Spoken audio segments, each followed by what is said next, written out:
मतलब वैल्यूज़ में बड़ा डिटेरियोरेशन हुआ है। मूल्यों में हम अपने मूल्य खोते जा रहे हैं, मूल्य खोते जा रहे हैं, मूल्य हर मायने में खोते जा रहे हैं, ईमानदारी में खोते जा रहे हैं, करप्शन बढ़ता जा रहा है, हम अपनी सांस्कृतिक धरोहर भूलते जा रहे हैं। इलेक्शन कमीशन का बड़ा काम बड़ा मुश्किल है, बड़ा थैंकलेस है। अब जैसे-तैसे वो लोग निभा रहे हैं और ये देखिए इस देश की समस्याएँ ऐसी हैं, उनसे निपटने के लिए कुछ बोल्ड डिसीजंस लेना आवश्यक है। अब हर मुख्यमंत्री रेवड़ी बहुत बाँटता है और मतलब इस तरह मतलब हज़ारों-हज़ारों करोड़ रुपया इन लोगों की वोट कैचिंग स्कीम्स में और इलेक्शन ईव पे सबसे बड़ी कमी वो कह रहे थे कि हमारी फ़ोर्स लेवल बहुत कम हो गया है। फ़ोर्स लेवल बहुत कम हो गया है, हमारी एक तरह से गोल्डन साइलेंस मेंटेन करते हैं मोदी जी। अब देखिए ट्रम्प टैरिफ के बारे में कितनी बकवास उन्होंने की, कितनी प्रोवोकेटिव स्टेटमेंट्स उनके और उनके सलाहकारों ने दी, पर इधर से कोई जवाब नहीं गया। नमस्कार, मैं हूं संजीव श्रीवास्तव। आप देख रहे हैं 4 पीएम। दोस्तों, राष्ट्रीय सुरक्षा हमेशा से संवेदनशील और चुनौतीपूर्ण मसला रहा है और बीते कुछ सालों में ये जो मामला है, इसमें चुनौतियां बढ़ती ही चली जा रही हैं, तेज गति से बढ़ी हैं। ये कहा जाना गलत नहीं होगा। सीमाएं हों या फिर आंतरिक सुरक्षा, आए दिन नित नई तकलीफें, दिक्कतें सामने आती हैं और उसका समाधान भी होता है। और ड्यूटी पर जो तैनात रहने वाला बल है, अफसर है, वो अनवरत अनवरत, चाहे सीमा हो या आंतरिक हो, सुरक्षा में जुटे रहते हैं, लगे रहते हैं। उनकी अपनी भी कुछ कठिनाइयाँ हैं, या जो सेवा है या अफसर हैं, और इसे लेकर देश की हुकूमत से भी बहुत कुछ वो चाहते हैं और समय-समय पर हुकूमत भी जो ज़रूरत होती है उसकी पूर्ति करती है, कोशिशें होती हैं। और मैं ये सारी बात इसलिए कर रहा हूँ कि बदलाव जब होते हैं तो बहुत सारे प्रश्न होते हैं, जिज्ञासाएं होती हैं, तो जो सवाल खड़े होते हैं, और मैं ये इसलिए कह रहा हूँ कि अभी हाल ही में कुछ आंतरिक सुरक्षा से जुड़े मसले बदले हैं। तो एक बेहद बेहद खास मेहमान हैं, उनके पास चलूंगा, सबसे उनको जोड़ना चाहूंगा, जोड़ूंगा। सबसे पहले जुड़ गए हैं, पहचान लिया होगा आप लोगों ने। दर्शक हमारे भिज्ञ हैं, आप हैं देश के सीनियर मोस्ट आईपीएस, रिटायर्ड जो आईपीएस ऑफिसर्स में से एक हैं, श्री प्रकाश सिंह जी। बहुत स्वागत करूंगा सर आपका, और समय दिया आपने अपने कीमती वक्त में से, आभार आपका सबसे पहले। और मैं दर्शक जो हमारे नए हैं, वैसे तो बहुत भिज्ञ हैं आपसे, लेकिन फिर भी जो नहीं जानने वाले हैं उनको बता दूं कि 1959 बैच के आप आईपीएस ऑफिसर हैं और बड़े उच्च पदों पर आप सेवाएं दे चुके हैं। उत्तर प्रदेश जैसे राज्य, असम जो कठिन सूबों में गिना जाता है, वहां के आप डीजीपी रहे हैं, बीएसएफ के डीजीपी रहे हैं, और भारतीय पुलिस संस्थान के अध्यक्ष रह चुके हैं, और पुलिस रिफॉर्म्स के सूत्रधार। तो बहुत सारा जब आपसे जुड़ते हैं तो जिज्ञासाएं मन में होती हैं, और आप पद्मश्री से सम्मानित हैं। आतंकवाद विरोधी जो अभियान रहे हैं, चाहे पंजाब हो, कश्मीर हो, पूर्वोत्तर हो, बड़ी उल्लेखनीय जो आपकी उपलब्धियां रही हैं, आपके जो सीमाएं रही हैं, उसके लिए आप पद्मश्री सम्मानित हैं। पुनः बहुत बहुत स्वागत सर। और बहुत देर ना करूंगा, दर्शकों के लिए सबसे पहले यहीं से शुरू करूंगा सर, कि ये जो मैंने कहा एक ओपनिंग रिमार्क में कि जो हमारी जो राष्ट्रीय सुरक्षा है, संवेदनशील मसला है, आप क्या देखते पाते हैं? अगर पहले की तुलना में आज की बात की जाए तो सबसे पहले इसी पे एक रिमार्क, कि क्या आप परिवर्तन देखते हैं, और जो आवश्यकता है उसको लेकर आपके मन में क्या कुछ चल रहा होगा, या क्या कुछ आप मानते हैं, देखते हैं, क्या सुधार हो सकते हैं? पहले इसी से प्रकाश सर। देखिए राष्ट्रीय सुरक्षा को कैसे डील करना चाहिए, इसमें काफ़ी परिवर्तन आया है पिछले कुछ वर्षों में। अब शुरू का अगर आप देखें तो देखिए पार्लियामेंट पे अटैक हुआ, उसके बाद हमारी क्या प्रतिक्रिया रही? ऑपरेशन पराक्रम का की घोषणा की गई। वाजपेयी जी ने कहा कि अब लड़ाई आर-पार की होगी। सारी भारतीय सेना को सीमा पे तैनात कर दिया गया। 10 महीने तक वो वहाँ बैठे रहे और हम लोग बार-बार यही सोच रहे थे कि अब ये कुछ पराक्रम होगा, कुछ शौर्य दिखेगा, परंतु ऐसा कुछ नहीं हुआ और 10 महीने बाद फ़ौज को कहा गया कि अपने बैरक में वापस लौट जाइए। चलिए 2001 में तो ये हुआ, उसके बाद 2008 में देखिए 2008 में बम्बई में हमला होता है। बम्बई में हमला होता है, आतंकवादी समुद्र के रास्ते आते हैं, कितना भयंकर नुकसान कर जाते हैं कि 160-70 आदमी को मारते हैं, 300 से ज़्यादा आदमी घायल हो जाते हैं। बड़े हमारी जो आइकॉनिक बिल्डिंग्स है उसमें घुस जाते हैं, अटैक करते हैं। सब कुछ होता है पर उसके बाद भी कोई प्रतिक्रिया हमले की कहिए या कहिए पाकिस्तान को सज़ा देने की प्यूनिटिव एक्शन कुछ भी नहीं हुआ। और उसको जस्टिफ़ाई हम कैसे करते हैं? स्ट्रेटेजिक रिस्ट्रेंट, अब ये शब्द तो बड़ा अच्छा है, आप स्ट्रेटेजिक रिस्ट्रेंट भी कह सकते हैं, कायरता भी कह सकते हैं और दबूपना भी कह सकते हैं, जो चाहे कह दीजिए आप। अच्छी भाषा का इस्तेमाल करना चाहें तो स्ट्रेटेजिक रिस्ट्रेंट कह दीजिए। पर मोदी जी के प्राइम मिनिस्टर बनने के बाद से फिर हमने देखा परिवर्तन आया है। अब देखिए उरी में अटैक हुआ, ब्रिगेड हेडक्वार्टर पे अटैक हुआ, तो उसके बाद क्या हुआ, एक स्पेशल फोर्सेस का ऑपरेशन हुआ, सीमा के उस पार चले गए। उसके बाद फिर एक और हमला हुआ पुलवामा, पुलवामा में 40 सीआरपीएफ के आदमी मरे, तो बालाकोट में एयरफोर्स चली गई। तो मतलब सीमा पार हमने ग्राउंड फोर्सेस भी भेजा, स्पेशल फोर्सेस भेजा, सीमा पार इंडियन एयरफोर्स के प्लेन्स ने भी अटैक किया। ये दो मतलब महत्वपूर्ण ये जो घटनाएं थी, ऐसा लगा कि अब राष्ट्रीय सुरक्षा में जरा सा दम आ रहा है और अगर हमारे ऊपर कोई हमला करेगा तो हम उसका जवाब देंगे। फिर एक फिर ये जो पहलगाम की घटना हुई अब ये 2025 में, उसके बाद तो ऑपरेशन सिंदूर ही हो गया।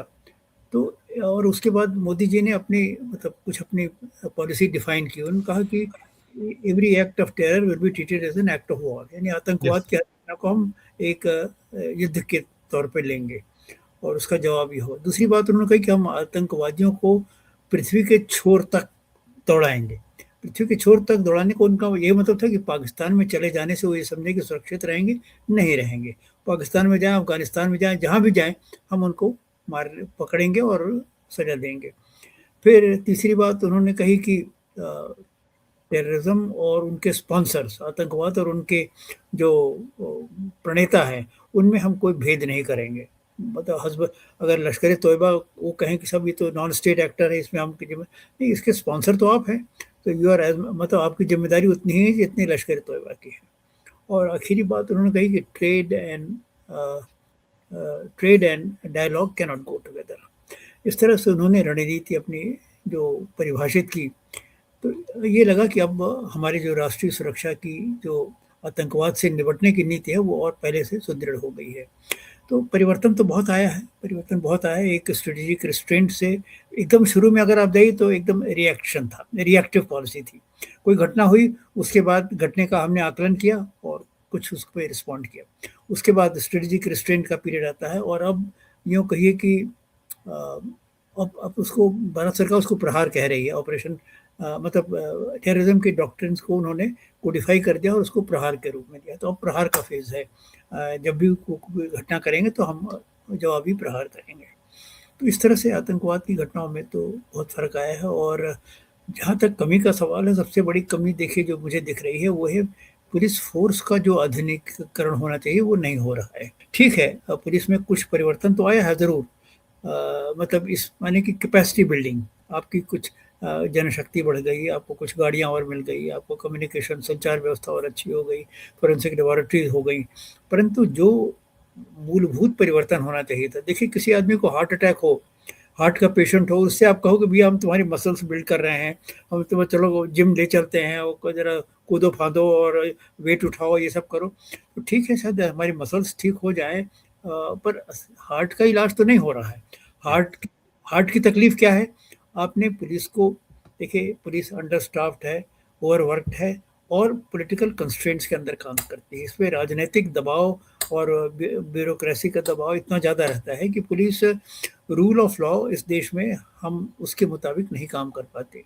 जब भी कोई बड़ी परिस्थिति होती है, कोई बड़ी समस्या होती है, सांप्रदायिक हो, कुछ भी हो, तो जो लोकल थानेदार है, लोकल अफसर है, सुपरिटेंडेंट पुलिस है, कमिश्नर पुलिस है, वो पहले ये सोचता है कि इसमें कैसे काम किया जाए, राजनीतिक सोच क्या है, उसी के मुताबिक हम काम करें और उसके मुताबिक काम करेंगे तो काम निभ जाएगा। और अगर राजनीतिक सोच के विपरीत हम गए, हो सकता है कल ही हम निकाल दिए जाए या सस्पेंड हो जाए, कुछ भी हो सकता है। तो हमारे सोच में क्या संविधान में लिखा है, क्या कानून की किताब में लिखा है, वो नहीं रहता। हमारे सोच में ये रहता है कि हमारे नेताजी क्या चाहते हैं, होम मिनिस्टर क्या चाहता है, चीफ मिनिस्टर क्या चाहते हैं। तो ये समझ खत्म होना चाहिए, ये खत्म होना चाहिए। और पुलिस को कानून के प्रति, संविधान के प्रति जिम्मेदार बनाते हुए इस देश में सही मायने में रूल ऑफ लॉ लागू करना चाहिए। रूल ऑफ लॉ की हम बात जरूर करते हैं, सुप्रीम कोर्ट से रोज उसका लेक्चर सुनते हैं, सब कुछ करते हैं, पर वो रूल ऑफ लॉ है कहाँ? वो तो एक तरह से रूल ऑफ रूलर्स है ये। इसीलिए मैं कहता हूँ कि ये पुलिस जो हमारी है, ये रूलर्स पुलिस है। हम इसे पीपल्स पुलिस में कन्वर्ट करना चाहते हैं।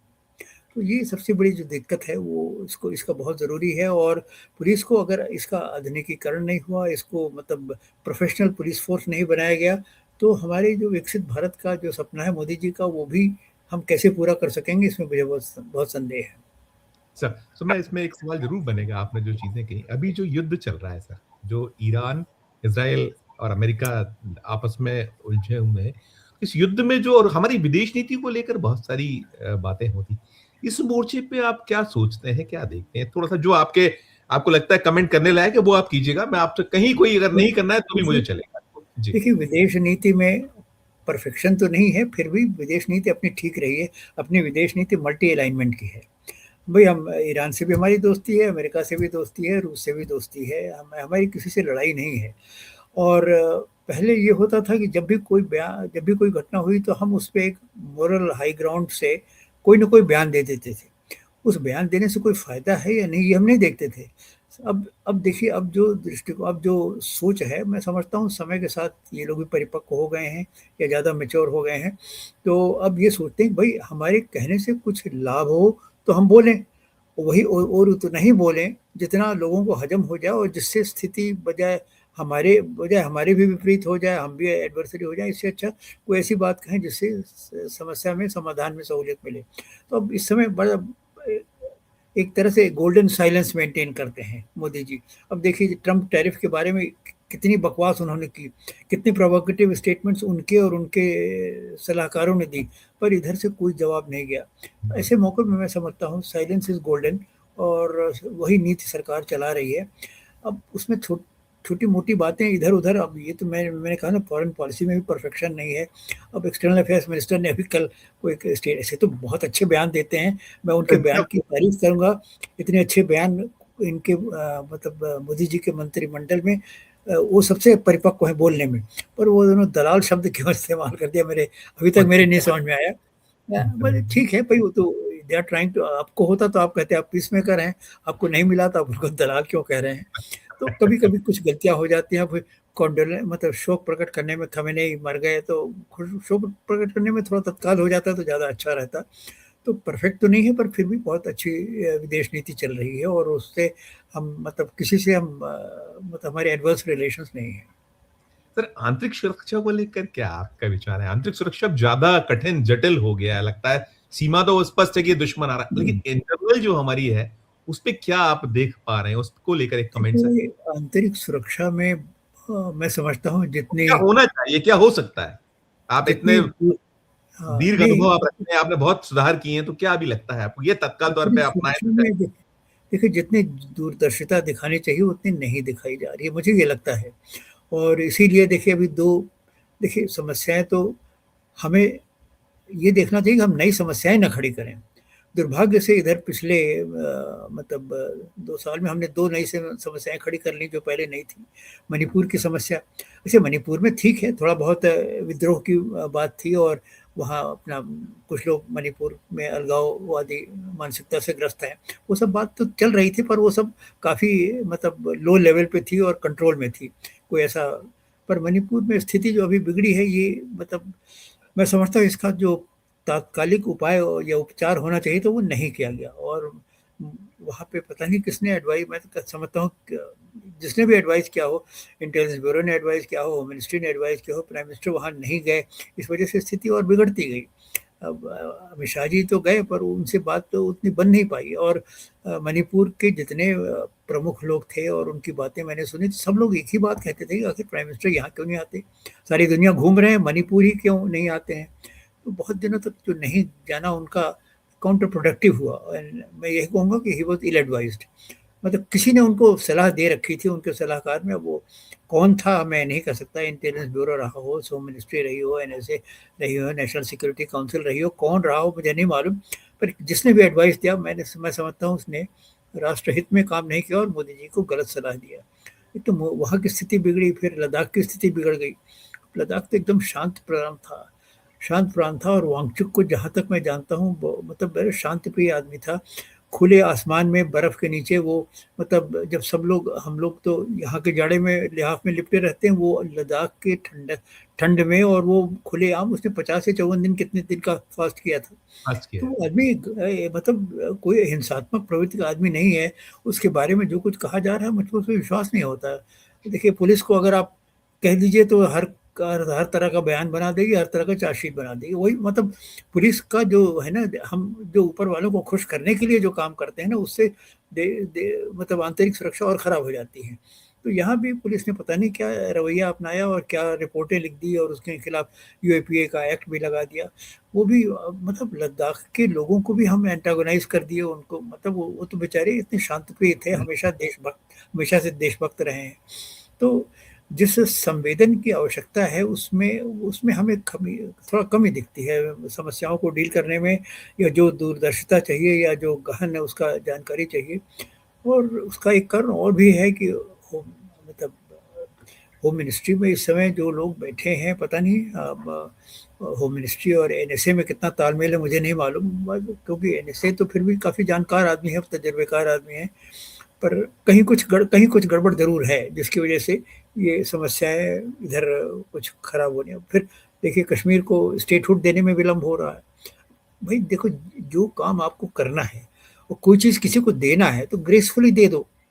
वो बहुत गिड़गिड़ाता रहे, माँगता रहे, 25 बार माँगे तब आप दीजिए, तो वो फिर तब तक उसका मज़ा खत्म हो जाता है। गवर्नमेंट ऑफ इंडिया ने कमिटमेंट कर रखा है, घोषणा कर रखी है कि हम आपको स्टेट बना देंगे।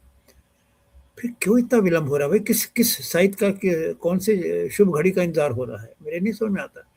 और ऐसा कोई ये कहे कि साहब ये लेफ्टिनेंट गवर्नर के हुकूमत में बहुत अच्छा हो रहा है और इतना, मतलब कश्मीर में बड़ी भारी ठीक है, ठीक ठाक चल रहा है, मैं ये नहीं कहूँ खराब हो रहा है, पर कोई ऐसा क्रांतिकारी परिवर्तन नहीं हो गया है जो अदरवाइज नहीं होगा। और उमर अब्दुल्ला साहब, देखिए, मैं तो उनके पिताजी को ज़्यादा अच्छी तरह जानता हूँ, और एक समय ये था जब Farooq Abdullah was the most aggressive anti Pakistan Muslim. बहुत सही बात, बहुत सही बात। पाकिस्तान के खिलाफ जितना सख्त बयान फारूक अब्दुल्ला का मैंने सुना है, किसी मुसलमान से, किसी हिंदू से भी नहीं सुना है। पर पता नहीं कैसे फारूक अब्दुल्ला से भी इनकी बिगाड़ हो गई, और फारूक अब्दुल्ला भी अब भारत सरकार के खिलाफ बोलते हैं। पर उमर उमर अब्दुल्ला को मैंने देखा, बड़े मतलब बड़े सोबर और बैलेंस्ड आदमी हमें दिखे। हम उनको व्यक्तिगत नहीं जानते, पर बड़े सोबर और बैलेंस्ड। कभी उन्होंने कोई ऐसा काम नहीं किया जिसको हम ये कहें कि राष्ट्र विरोधी है, अरे ये तो बड़ा खतरनाक आदमी है, इसको चीफ मिनिस्टर का पूरी पावर दे दोगे तो बड़ा मुश्किल हो जाएगा। ऐसी कोई बात मैंने नहीं देखी है। तो he should be made a proper chief minister of a full fledged state. तो इसमें भी विलम्ब हो रहा है। तो जिस मैंने कहा ना, जिस संवेदन और जिस गहन क्या कहे, गहन जानकारी की जरूरत है, वो लगता है कहीं कुछ कमी है, कहीं कुछ कमी जरूर है। सर एक टिप्पणी और चाहूंगा सर, आप बहुत कि आप राष्ट्रीय सुरक्षा सलाहकार बोर्ड के सदस्य आप रहे हैं।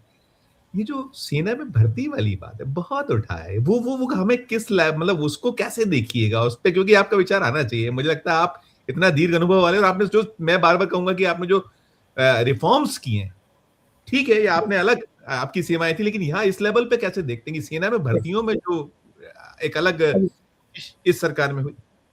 देखिए, इसकी सेना की भर्ती के बारे में ज़्यादा नहीं जानता। ये अग्निवीर स्कीम मैंने बस अखबार में पढ़ी है। यस पर सर, बट आप उसको पर्सनली जो आप आपका अनुभव के आधार पर क्या आपको लगता है, क्योंकि आप राष्ट्रीय सुरक्षा सलाहकार थे, देखिए मैं उसके साथ देखिए बोर्ड मैं के तो साथ। अपने दोस्तों से, जनरल बख्शी मेरे बड़े दोस्त हैं, यस बड़े सर। अच्छे दोस्त हैं, और मेरी हम लोगों की अक्सर बात होती है। और वो मतलब आदमी गलत कह सकते हैं, पर उसमें ईमानदारी में कमी नहीं आएगी। उनको क्या जो बात। ईमानदारी से समझ में आता है वही वो बोलते हैं, इसलिए हमारी हाँ, उनसे खूब बनती है। तो वो ये कहते हैं कि अग्निवीर स्कीम तो ठीक नहीं है, और इससे मतलब बड़ा मतलब फौज में बड़ी दिक्कत हो रही है। और सबसे बड़ी कमी वो कह रहे थे कि हमारी फोर्स लेवल बहुत कम हो गया है। फोर्स लेवल बहुत कम हो गया है हमारी, मतलब लोगों की सैन्य जो उसके शक्ति, प्रति एक मैन उसके प्रति जो एक एक आकर्षण था वो समाप्त सा है, उसके प्रति वो मैन आकर्षण। पावर मैन पावर बहुत कम हो गया है। और मतलब अग्निवीर के बारे में बड़े सीरियस रिजर्वेशन है, और ऐसा लगता है कि मतलब ये किसने ये स्कीम बनाई मैं नहीं जानता, पर ये आर्मी पे लगता है थोपी गई। हालांकि आजकल I am sorry to be saying this, पर अफसर भी टॉप लेवल पे ऐसे हो गए हैं जो राजनेताओं को नाराज करने वाले बयान देने में कतराते हैं, अब भले वो सच्चाई हो। और जो जो सही बयान देता है वो फिर बाद में कहीं ना कहीं साइड लाइन हो जाता है, और आर्मी चीफ की लाइन से हट जाता है, क्या होता है। तो मतलब ऐसा लगता है कि ये स्कीम आर्मी के जो एक्सपर्ट्स थे उनकी सिफारिश के बावजूद ये लगाया गया है। मैंने कहा मुझे व्यक्तिगत बहुत जानकारी नहीं है, मैंने गहराई से इसको नहीं देखा है, पर जो मेरे मित्र फ़ौज में हैं और वो इसकी आलोचना करते हैं, तो मुझे लगता है कि ये आलोचना गलत शायद नहीं है। बहुत सर, अभी जैसे आपने आंतरिक सुरक्षा की बात की और उसमें आपने कहा बहुत कुछ हो सकता है, होना चाहिए। तो जैसे अभी मैं देख रहा था, 70 हवाई अड्डे हैं देश के, जिसमें 12,000 सीआईएसएफ के जवानों को हटाया जा रहा है। उसमें अलग-अलग चीजें आई हैं। कुछ रिपोर्ट भी थी, वो जो बीसीएएस है, bureau of civil aviation security ने कुछ उसमें रिपोर्ट्स दी हैं। लेकिन इसमें खर्च की भी बात आई है। आप इस लेवल पे देखते हैं कि और उसमें कुछ ऐसे भी हैं कि मुंबई है, बेंगलुरु है, हैदराबाद है, चेन्नई जैसे ऐसे बड़े हवाई अड्डे हैं। आज की स्थिति में क्या ये, और आप प्राइवेट सिक्योरिटी को देना, तो अकाउंटेबिलिटी की भी बात आती है। क्या इसको कैसे देखिएगा? ये बड़ा एक चर्चा का विषय है। अभी हाल ही में 2 दिन पुराना इस पे एक ताजा ये खबर मैंने भी पढ़ी है, मुझको अब ये नहीं मालूम कि हटाने का कारण क्या है।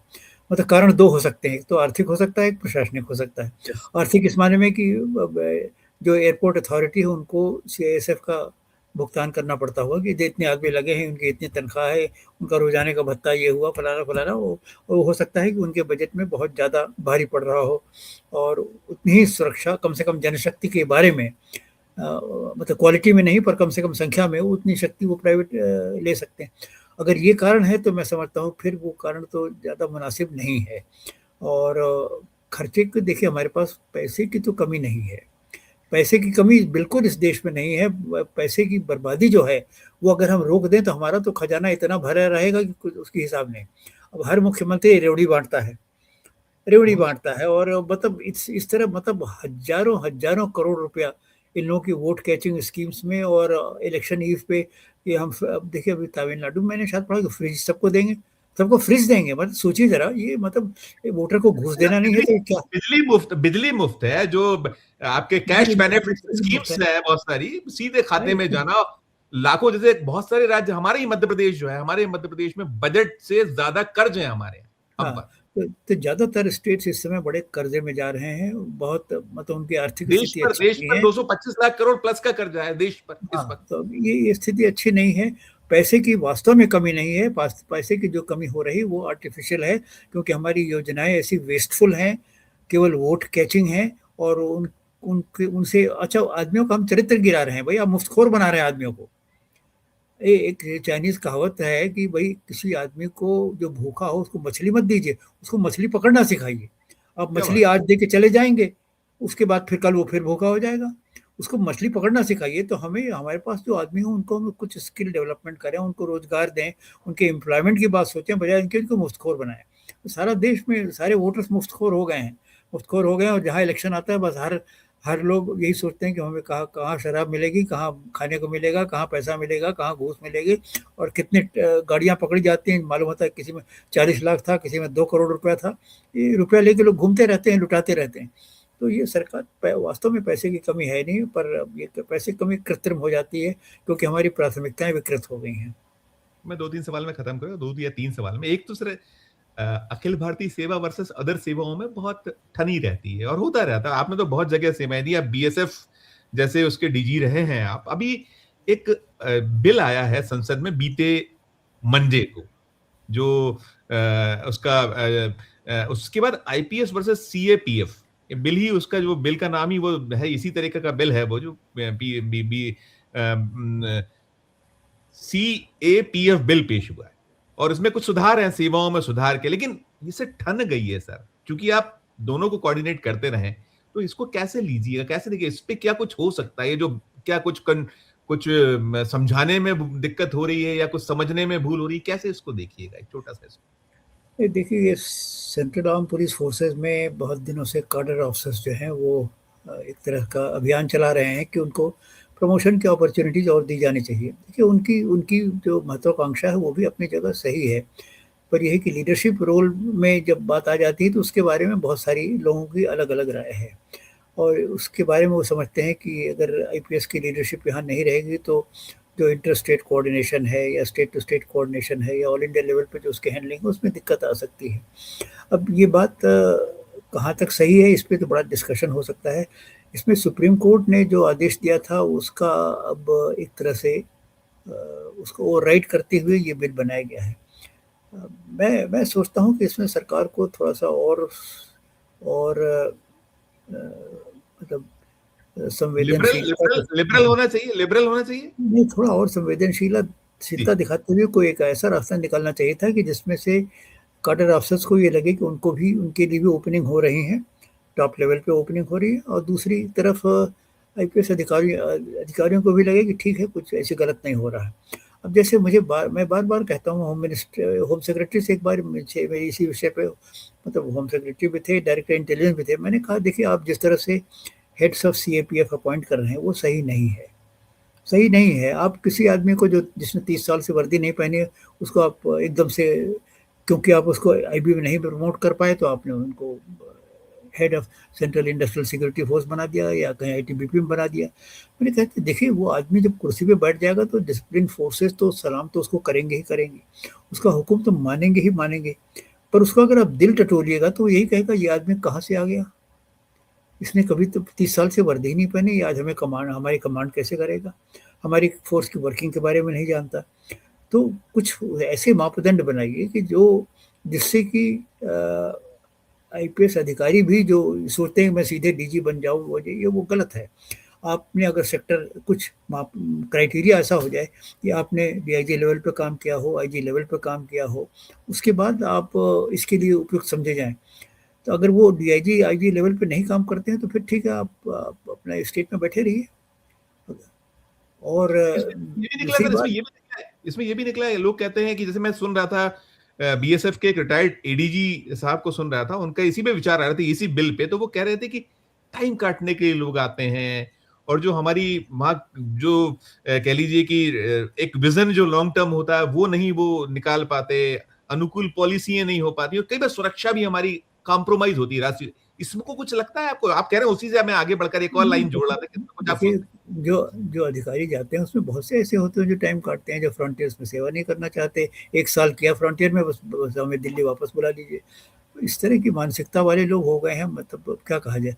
अब मैंने भी सेवा की बीएसएफ में, मुझको ऐसे समय भेजा गया पंजाब में जब वहाँ पंजाब में जाने को कोई नहीं तैयार था। यस मैं वहाँ यस गया, 1 साल बीत गया, 2 साल बीत गया। अब लोग लोग आमतौर पे कहते हैं भैया मुझे बुला लो क्यों आतंकवाद है भई बहुत हमने निपटा लिया। पर कोई आया नहीं तो मैंने कभी ये नहीं कहा कि मेरी जगह किसी को भेजो। 3 साल भी बीत गया, 4 साल भी बीत गया। वो तो उनको जब ये हुआ कि तरक्की देना है तब तरक्की देके भी उसको यहीं रखो क्योंकि अब दूसरा कौन आएगा यहाँ पे, कौन निपटाएगा? फिर जब उनको हमें ये ज़रूरत हुई कि उनको एक आतंकवाद का अनुभव किए हुए डीजी की ज़रूरत हुई आसाम में, तब जाके उन्होंने मुझे पंजाब से निकाला। पर मैंने एक बार भी ये नहीं कहा कि भैया मेरा टाइम पूरा हो गया, मुझे वापस बुला लो। पर आजकल के अधिकारी पता नहीं कहीं फ्रंटियर में जाते हैं, साल भर बाद ही उनको खुजली मचने लगती है दिल्ली जाने की। ये बातें अपनी जगह सही हैं, पर ये है कि जब आप मापदंड बना दीजिएगा, तो देखिएगा बहुत सारे एक तो मापदंड बना दिए, दूसरे हम ये सोचते हैं कि cadre ऑफिसर्स को उसी तरह से क्यों नहीं ट्रीट किया जाता है जैसे स्टेट पुलिस सर्विस ऑफिसर्स को ट्रीट किया जाता है। स्टेट पुलिस सर्विस का अफसर भी 8 साल, 10 साल बाद, 12 साल बाद कहीं न कहीं वो तो अलग-अलग स्टेट में अलग-अलग टाइम लगता है, वो आईपीएस के लिए कंसिडर हो जाता है। तो इनको भी कह दीजिए कि भई cadre ऑफिसर्स भी आईपीएस बन सकते हैं। जब ये आईपीएस ही बन जाएँगे तो फिर वो उनको शिकायत किस बात की है? बिल्कुल तो सही। एक ये इस पहलू पे भी सोचना चाहिए हमें। Why can't we give them promotions in the Indian police service after certain number of years of service. उसके बाद अगर वो स्टेट जाना चाहें किसी स्टेज पे तो उनको पीटीसी में भेज दीजिए। साल भर जरा स्टेट के लॉज पढ़ लें, डिसिप्लिन के स्टेट के रूल्स वगैरह पढ़ लें, उसके बाद स्टेट में भी वो काम कर लेंगे। पर यथासंभव उनको सेंट्रल आर्म पुलिस फोर्सेस में ही रखा जाए। पर अगर कुछ लोग ऐसे हों किसी कारण से कि अब उनका शरीर थोड़ा अक्षम हो गया है, कमज़ोर हो गए हैं, वो स्टेट में जाना चाहते हैं, तो put them through PTC training और फिर पुलिस का काम कराइए उनसे। तो मैं समझता हूँ और भी इनको ये इससे जुड़ी एक चीज और भी है जो अर्धसैनिक बल है सर, कि ये शहीद बराबर ये भी हमारे देश के लिए जान देते हैं, सभी जो भी हैं। तो इनकी जी ये हाँ। भी एक नेशनल एक पॉलिसी बन जाए जो शहीद का दर्जा, उसमें भी कुछ डिस्क्रिमिनेशन है। उसको भी, क्योंकि आप पुलिस सुधार के लिए अपने बहुत कुछ याद सोचते हैं, उसपे भी कुछ हो जाना चाहिए, कुछ लगता है छोटा-सा, अब और फिर उसके बाद खत्म करना हो। अब शहीद की जो परिभाषा है वो सरकार से पूछ लीजिए, उसको परिभाषा ठीक कर दें ताकि सबको मतलब जिन लोगों को डिज़र्व होते हैं उनको ये दर्जा मिल सके। जी। Yes sir. सर आपने आपने तो का चुनाव बिल्कुल देखा ही होगा। आप अब 90 साल की आपकी आयु हो रही है, आप कौन उस से दौर चुनाव? के 52 क्या? का चुनाव आपने देखा होगा, 52 शायद, हाँ, हाँ। क्योंकि हमारा हम 47 में आजाद हुए और पहला चुनाव हमारा 52 हुआ सीधे-सीधे। जी, जी, और फिर जी। कई चुनाव आपने देखे और चुनावों को आपने बहुत कराया, उसपे चुनाव सुधार की बातें होती, चुनाव से जुड़ी जो चीजें आज हैं, इसको लेकर कुछ आप क्या सोचते हैं? क्योंकि बहुत वो दौर और ये दौर, कई बार होता है कि वो टीएन सेशन और आज का दौर, इसको इस पे एक छोटा-सा जो आपको लगे टिप्पणी देखिए, प्लीज़। चुनाव में ऐसे बड़ा लंबी बहस हो जाएगी, बस एक बिंदु कहूँगा मैं। प्लीज़।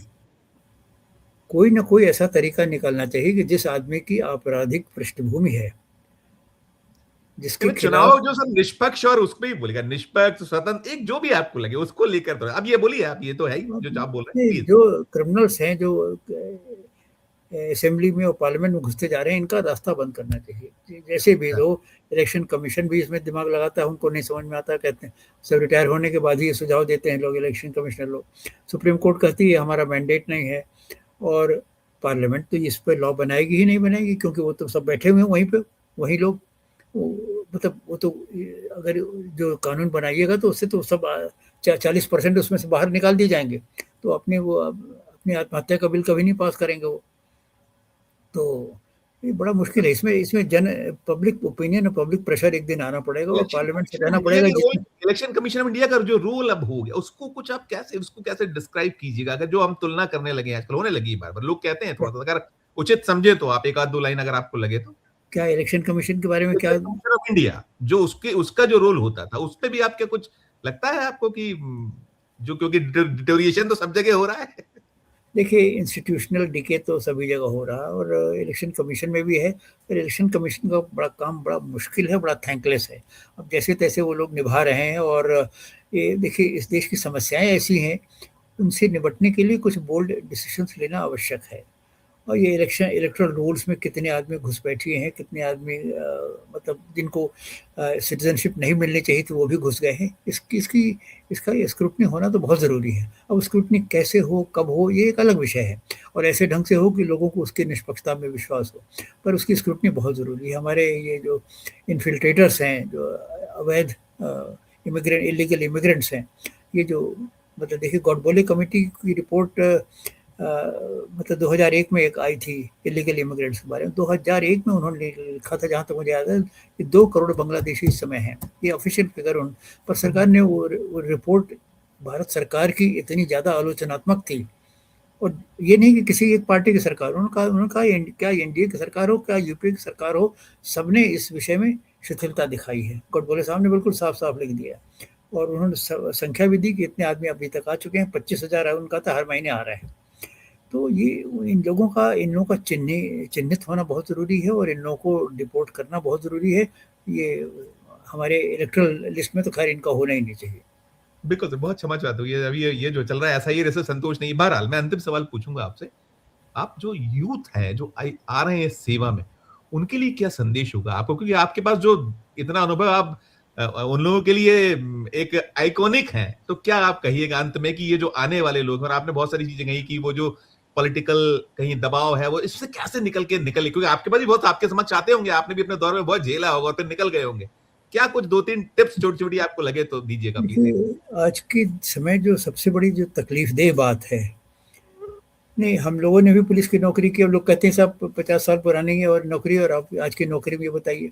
तो ठीक है, हमारे पास संसाधन बहुत कम थे, जनशक्ति भी कम थी, पर हमें याद है एज़ एएसपी, यानी एकदम शुरुआती पहली पोस्टिंग, असिस्टेंट सुपरिटेंडेंट पुलिस, अभी नया-नया, हमें अगर कोई जाँच सौंपी जाती थी, ये नहीं कि मुझे, किसी भी एएसपी को कोई जाँच सौंपी जाती थी, तो इलाके में ये हो जाता था कि अब तो आईपीएस अफ़सर जाँच कर रहा है, दूध का दूध हो जाएगा, पानी का पानी हो जाएगा। क्या बात। ये इतनी इतनी ख्याति थी और इतनी प्रतिष्ठा थी एक आईपीएस अफ़सर की। आज की तारीख में अगर आईजी को भी वो जाँच दे दीजिए, तो भी लोग सोचते हैं पता नहीं क्या बेईमानी करेगा, क्या करेगा? मतलब मतलब वैल्यूज़ में बड़ा डिटेरियोरेशन हुआ है। मूल्यों में हम अपने मूल्य खोते जा रहे हैं, मूल्य हर मायने में खोते जा रहे हैं, ईमानदारी में खोते जा रहे हैं, करप्शन बढ़ता जा रहा है, हम अपनी सांस्कृतिक धरोहर भूलते जा रहे हैं। हम तो अभी कुछ महीने पहले मैं गया था गुजरात में, एक यूथ फेस्टिवल था, करीब 10,000 लड़के थे। मैंने बस ऐसे मोटे तौर से पूछा, भाई कितने लड़कों ने गीता पढ़ी है? तो मुश्किल से 10% 15% का हाथ उठा। अब मतलब आपने गीता भी नहीं पढ़ी है तो आपने पढ़ा क्या है यार? आपने गीता नहीं पढ़ी है, रामायण की आपको इस सनातनी दौर में, इस सनातनी हाँ, दौर में, हाँ, इस हिंदुत्व के हाँ, दौर में दुर्गा सप्तशती का नाम लिया तो बहुत लोगों को तो नाम ही नहीं मालूम था कि दुर्गा सप्तशती नाम का भी कोई। मैंने कहा लड़कियों से कहा तुम लोग सब पढ़ो। तो अब ये इस तरह की जब देखते हैं कि हम अपनी सांस्कृतिक धरोहर से दूर होते जा रहे हैं और ये जो सत्यनिष्ठा भी खोते जा रहे हैं, इससे मुझे बड़ा अफसोस होता है। मैं तो नए जनरेशन को यही संदेश दूंगा कि भाई तुम जो भी काम करो, इंजीनियर बनो, डॉक्टर बनो, माइनिंग में जाओ, स्पेस साइंटिस्ट बनो, ड्रोन बनाओ, जो चाहे करो, पर तुम अपने आप से हमेशा 2-3 सवाल हमेशा पूछते रहो कि मैंने समाज के लिए क्या किया, अपने जाति के लिए नहीं, हमने समाज के लिए क्या किया। और दूसरा सवाल, अगर तुमको ऐसा मौका मिला है, देश के लिए मैंने कुछ किया। अगर अगर दोनों का जवाब शून्य है तो इसके माने तुम्हारी जीवन ठीक नहीं चल रहा है। कुछ तो you must contribute to society, you must contribute to people around you, you must contribute to the nation.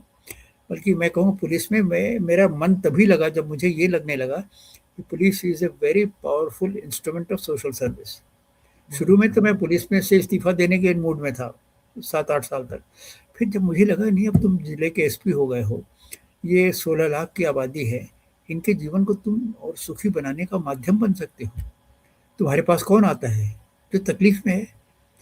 किसी के घर चोरी हो गई है, किसी की लड़की को कोई भगा ले गया है, कहीं किसी माफिया ने किसी का घर दबा लिया है, कुछ ना कुछ उसको तकलीफ है, तब तो आपके पास आता है।